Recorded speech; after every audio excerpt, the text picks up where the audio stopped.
अस्सलामुअलैकुम, welcome to health and happiness with doctor Varda Sikandar. एक नए एपिसोड के साथ, एक नए टॉपिक के साथ। आज जिस टॉपिक में मैं बात करने जा रही हूँ वो बहुत ही कॉमन मसला है, कोलिएसिस यानी gall bladder stones. Gall bladder में मौजूद जो स्प्लीन होती है वो हमारी फैट की डाइजेशन में मदद देती है।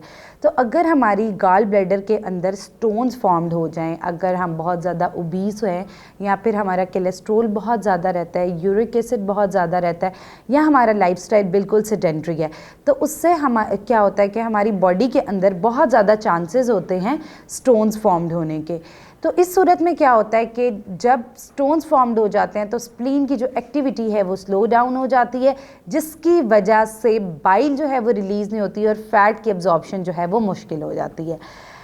गाल ब्लैडर स्टोन्स जो हैं वो एक कॉमन प्रॉब्लम है। ख़वातीन के अंदर जो है इसकी रेशो ज़्यादा देखी जाती है एज़ कंपैरिजन मर्दों की। तो अब जो है वो अगर मैं बात करूं कि ऐसी कौन सी डाइट है या मेडिकल न्यूट्रिशन थेरेपी है जो आप इस्तेमाल करके अपनी गाल ब्लैडर स्टोन्स जो हैं उनका साइज़ रिड्यूस कर सकते हैं या आप मज़ीद स्टोन्स जो हैं वो फॉर्म्ड होने से अपनी बॉडी को बचा सकते हैं। और अगर आपने सर्जरी की तरफ भी जाना है तब भी आपकी बॉडी के अंदर बहुत ज़्यादा स्टोन्स ना हो, जिसकी वजह से आपकी कोलिएसिस की सर्जरी जो है वो मज़ीद कॉम्प्लिकेटेड ना हो जाए। तो अगर मैं बात करती चलूँ तो कौन कौन से ऐसे फूड्स हैं जो इसमें मददगार साबित होते हैं। विटामिन सी एनरिच फूड्स जिनमें शामिल स्ट्रॉबेरी, गावा, ग्रीन चिलीज़। विटामिन सी जो है उसके अंदर मौजूद कुदरती इस तरह की चीज़ें होती हैं जिससे क्या होता है कि जो स्टोन्स होते हैं उनके साइज़ के श्रिंकेज जो है उसका, और उसके अलावा हमारी बॉडी की जो किडनी के साथ साथ फिल्ट्रेशन है उस पर इफेक्ट नहीं आता, और साथ साथ अगर आपकी बॉडी के अंदर कुछ हद तक फैट जा रहा है तो उसकी डाइजेशन में भी आसानी होती है। सेकेंडली, फाइबर एनरिच फूड्स जो होते हैं वो क्या होता है कि हमारी डाइजेशन को इम्प्रूव करते हैं, जिसकी वजह से क्या होता है they are easy to digest. और जैसे अगर फॉर एग्जांपल हमने नाश्ते में पराठा, अंडा, कहीं ना कहीं थोड़ा सा फैट आ गया तो उसको अब्जॉर्ब करने में भी हेल्प करता है और बाइल को रिलीज़ करता है। तो इसलिए फाइबर एनरिच फूड्स को आप अपनी ज़िंदगी में बहुत ज़्यादा, अगर मैं बात करती चलूँ तो फाइबर फूड्स के एनरिच सोर्सेज हमारे पास तमाम फल, सब्जियाँ, उसके अलावा जो है वो कार्बोहाइड्रेट्स में मौजूद ओट्स, मिलेट जो है वो बेहतरीन फाइबर के एनरिच सोर्स हैं।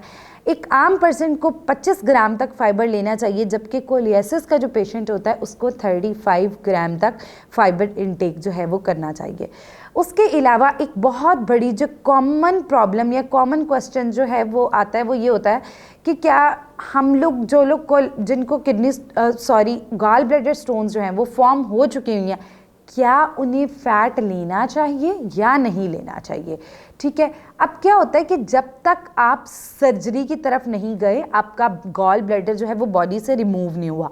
अगर गॉल ब्लैडर रिमूव हो गया है, उसके अंदर मौजूद जो स्प्लीन है, इसका मतलब यह है कि बाइल रिलीज़ नहीं हो रही, तो उस सूरत में आपको अपनी बॉडी के अंदर लेस देन 10% फ़ैट लेना चाहिए। उसके अलावा कोशिश करनी चाहिए आप फ़ैट्स को बिल्कुल बंद कर दें। और अब वो पेशेंट्स जिनके अभी स्टोन्स फॉर्म्ड हैं, ठीक है, तो वो लोगों को चाहिए कि वो good sources of HDL, high density lipoprotein, इनका इस्तेमाल करें ताकि जो हम गाल ब्लैडर है उसके अंदर स्प्लीन वो उसमें कॉन्ट्रैक्शन होती रहे, कुछ हद तक बाइल रिलीज़ होती रहे और एक्टिवेशन जो है वो होती रहे। लेकिन आप कोशिश करें HDL के सोर्सेज यानी जैतून का तेल आप ले सकते हैं, नट्स इस्तेमाल कर सकते हैं, इस तरह की जो चीज़ें आप ये इंक्लूड करें तो इससे आसानी जो है वो बच। उसके अलावा कोशिश करें फल सब्जियों का इस्तेमाल ज़्यादा से ज़्यादा करें। अच्छा, ये तो वो चीज़ें होगी जो हमने अपनी खुराक में शामिल करनी है।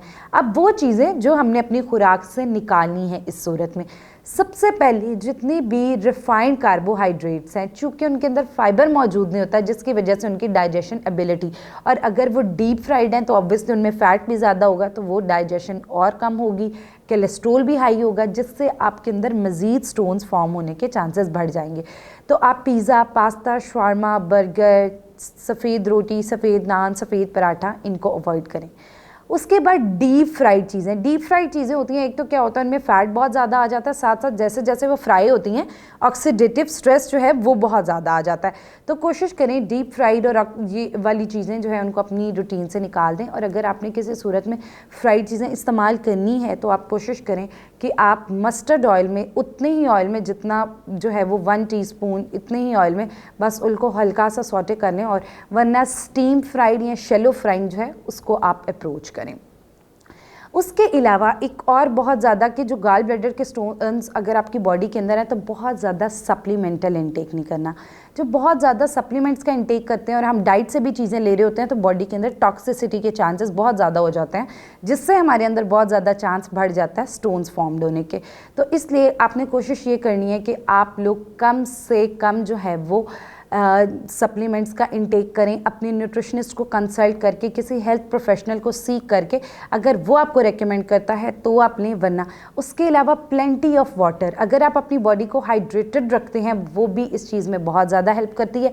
And detox water is very good in that case. तो आप ये वाली चीज़ें जो है अगर अपनी ज़िंदगी में अपने लाइफस्टाइल को बेहतर करते हैं, वॉक एक्सरसाइज को भी शामिल कर लेते हैं और अपना कोलेस्ट्रोल जो है उसको घटा लेते हैं, अपने वेट को नॉर्मल कर लेते हैं, तो उससे क्या होता है कि वो आपकी स्टोन्स जो हैं वो एक तो ज़्यादा जो है उनकी रेशो ज़्यादा नहीं बढ़ती है, उसके अलावा उनका साइज़ ज़्यादा नहीं बढ़ता, तो जिसकी वजह से आप एक हेल्दी लाइफ जो है वो गुजार सकते हैं। और जो लोग सर्जरी वाले हैं, जो ऑब्वियसली सर्जरी करा चुके हैं, उनका गाल ब्लैडर रिमूव हो गया, उनके अंदर स्प्लीन जो है वो बाइल रिलीज़ नहीं कर रहा, तो इसलिए उन्हें चाहिए कि वो फैट जो है उन्होंने बिल्कुल नहीं लेना। अगर किसी सूरत में लेना है तो लेस देन 10% लेना है और खाने से पहले पानी का इस्तेमाल करना है ताकि डाइजेशन जो है वो इजीली हो जाए। So hope you like this episode. अगर आप भी गाल ब्लैडर स्टोन्स या कोलियासिस या किडनी स्टोन्स इस तरह का कोई भी मसला फेस कर रहे हैं तो फौरी तौर पे अपने करीबी डॉक्टर को कंसल्ट करें, न्यूट्रिशनिस्ट से अपना प्रॉपर डाइट प्लान लें, ताकि आपका लाइफस्टाइल बेहतर होगा तो ऑटोमेटिकली आपकी जो हेल्थ कंडीशन है वो बेहतर हो जाएगी। सो आप हमारे फोरम पे हमारे हेलो डॉक्टर्स के कंसल्टेंट्स को भी कंसल्ट कर सकते हैं। So don't forget to share your feedbacks. मिलते हैं एक नए एपिसोड के साथ। दीजिए अपनी होस्ट डॉक्टर वर्दा को इजाज़त। अल्लाह हाफिज़।